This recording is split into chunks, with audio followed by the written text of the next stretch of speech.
Afternoon, members. Thank you so much for the opportunity to be here with you today. I am Gloria Meraz, the Director and Librarian at the Texas State Library and Archives Commission. Let me first begin by thanking this committee and the legislature for all the support of the agency. I am very delighted to report that with the funding from the 88th legislature, we have been able to make great gains with our staff. We have also been working very hard with the Texas Facilities Commission on the design and construction of a $210 million new facility for archival storage and record storage, which is to replace our Shoal Creek facility. That is moving along very well, and I thank you for the inclusion of one of our exceptional items for archival boxes. As we move all the material that we are moving from our Shoal Creek facility related to archival records, that material must be housed appropriately. So I thank you for including that in the base bill. I have included with my written testimony as an appendix just a snapshot of all of the, well, not all, but some of the wonderful work of the agency. We bring to the state a great return on investment. We work with almost every single county in the state. We work with over 500 communities throughout Texas, providing them services, resources, and training through our 4 programs. We serve the reading needs of people who have visual disabilities or who have other conditions preventing them from holding a standard print book through our Talking Book program. We are making great gains in the getting people who are eligible for the program to use the program. We are focused on students by act of the 86th legislature. We are working with students with dyslexia to bring them on the program. We want to create family programming so that their caregivers and parents can work with them. We are working with 10,000 units of local government and 150 state agencies through our records management program. This is the unit that also works with agencies on the storage of their inactive records, which is part of the large need that we had for this new facility. We are at capacity practically with our current facility and the annex facility that was that the agency received funding in 2019 to be able to have that extra storage. I am delighted to report that we expect construction stuff is always a moving target, but we expect to be able to begin move into the new facility by the fall of 2026. That's a very aggressive timeline. TFC has been working very hard, and that just meets our goal of being able to ingest more records from state agencies. We are bringing new records in from those state agencies to be able to store them safely, securely. We do not lose records. There may be other companies that have had some issues, but we work very securely with state agencies, and they are very eager for us to bring on additional capacity. So we are working on that front. Our records management analysts trained thousands, upwards of 8,000 records management keepers throughout the state, both in local and state government, every year. We are zooming along with training.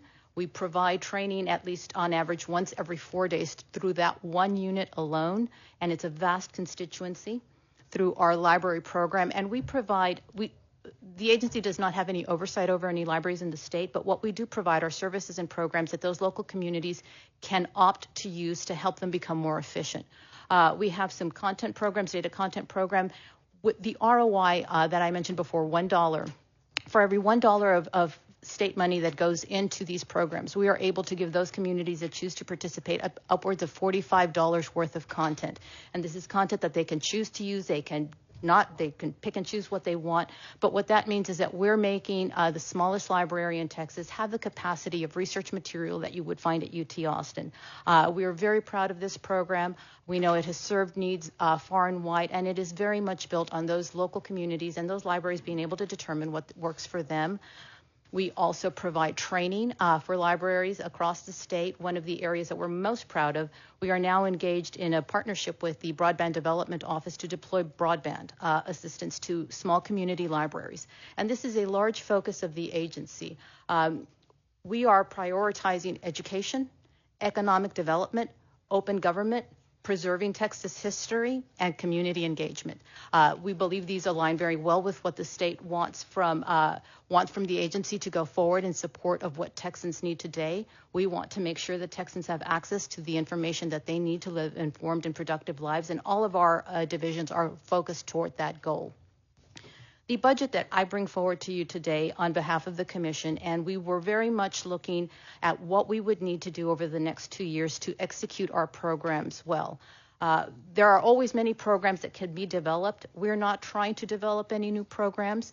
We want to do what we have charged to do now well. There are several key pieces to all of that, and most fundamental to it all is the need for additional money for staff. I thank you all for funding that was given to the agency last session. The agency, apart from the statewide gain that was given, we requested additional funds for our staff. Our TESLAC staff earn on average only 77% of all other Article 1 agencies on average. Most of our staff, well over 50%, have master's degrees. It's a very credentialed staff. We're a knowledge organization. And so we are coming forward with a request for about $1.4 million over the biennium. So we requested similar amounts last session, and we've got half of that funded, and that has made a huge difference. And so I think we moved up from 75% to now 76% of that, the average of Article 1 agencies. So I am coming back to you to request additional support to be able to keep staff. We will look at targeted positions and make sure that these staff are warrant this increase, but it is incredibly important for the continuity of operations. We also include there some funding to support continuing education. We want to upskill our staff to make sure that they have the credentials and the certifications that they need as they move forward in the agency. The second request is for key business operations, and the first item I really want to highlight is we have one general counsel who handles every ounce of legal business that we have in the agency, and it is large. One of the unique functions that we perform, again, with regard to records management, we set records retention schedules for every public record in the state and for local government. We have a team of 8 analysts who work with stakeholders across Texas to determine those schedules, but it is very complicated legal work. If I had 5 attorneys working just on that, it would still be a small number. And I say that because records are becoming increasingly complicated. They're in different formats. We've got different needs. So we would very much, we come to you with a request for an additional attorney to help with those questions regarding records management and other areas of agency operation. We also have a unique Public Information Act system within the agency that is unique to TESLAC. We respond, of course, to any requests that come to the agency regarding the agency's own records. But because we manage the archival records of the state, we have sort of this bifurcated PIA process. The legislator directed us to create a different process for request of archival materials because many of those go back to the creating agency. So when we are fulfilling a Public Information Act request for something that's in the archives, we want to go back to the originating agency to be sure that what is being released is appropriate. We, of course, work with the Attorney General's office, but it is a complicated piece of business that we do that is unique to the agency. So we would ask for an assistant attorney general, an assistant general counsel. I was looking that way. There you go. Yeah. We also are requesting some funds. We have had some inflationary increases. I know all agency has. One of our key drivers is because we have the archival collection, and it is very important that we appraise, particularly the Treasury of Texas documents. Every time we appraise one of these high-value records, our insurance goes up, and we have to have these appraisals because it's important for the state to have this valuation. But also, as we want to lend to other institutions across the state, we have wonderful museums coming up. We have San Jacinto, we have Washington on the Brazos, we work with the Bullock, the Alamo, there are all sorts of places, but we cannot lend until we have an appraisal, and so we need to have all that insured. So that's part of that cost that's driving up our business operations. We have had some other increases with some technology, also working with DIR. All right. Yeah, thank you.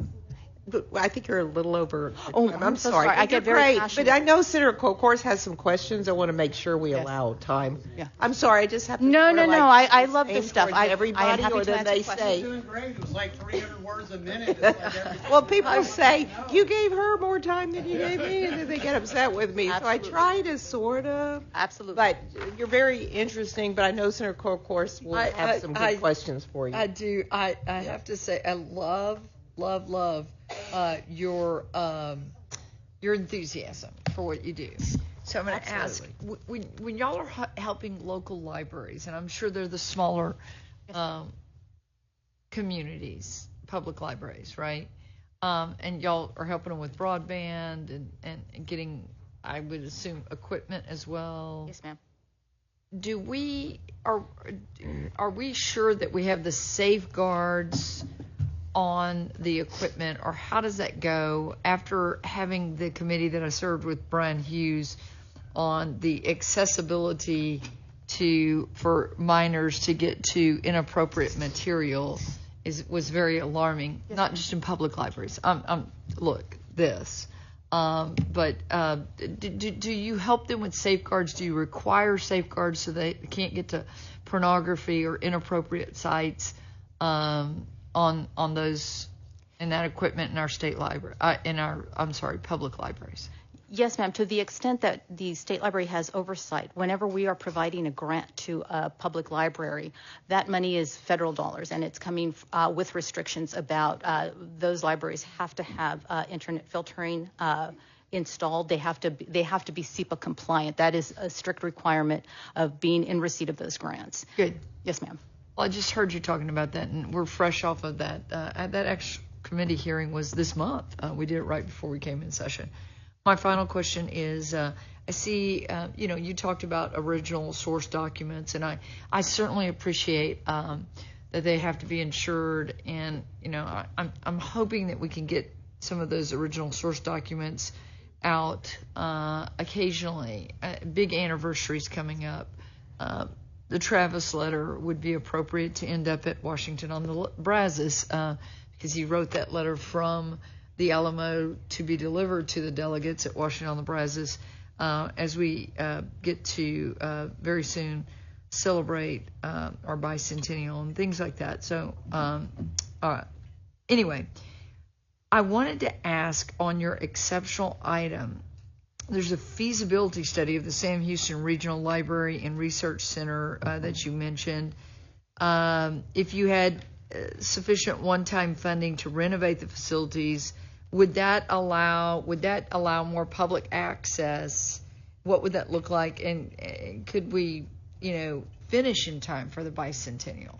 Yes, Again, ma'am. public access to original source documents is extremely important for research as we're going through the renovations, Madam Chair, of these different sites.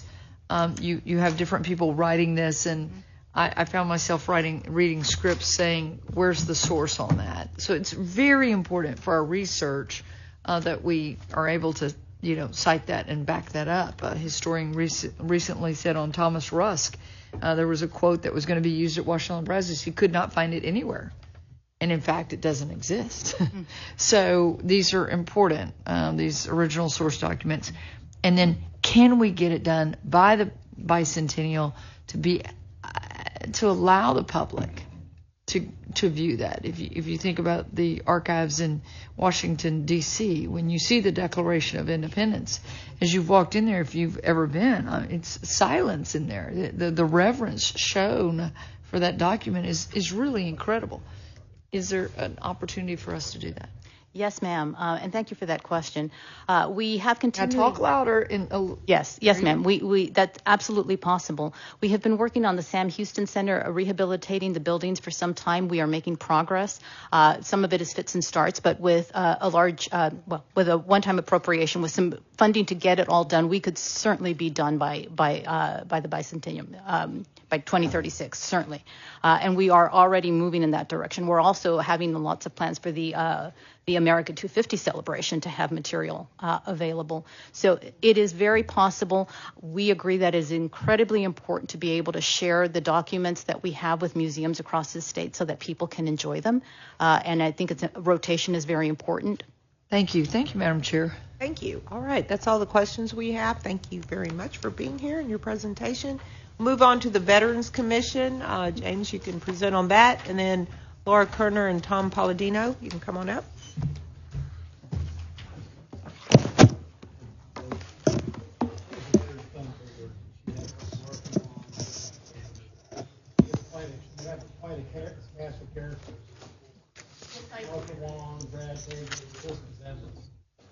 Can you say hello? All right, back in.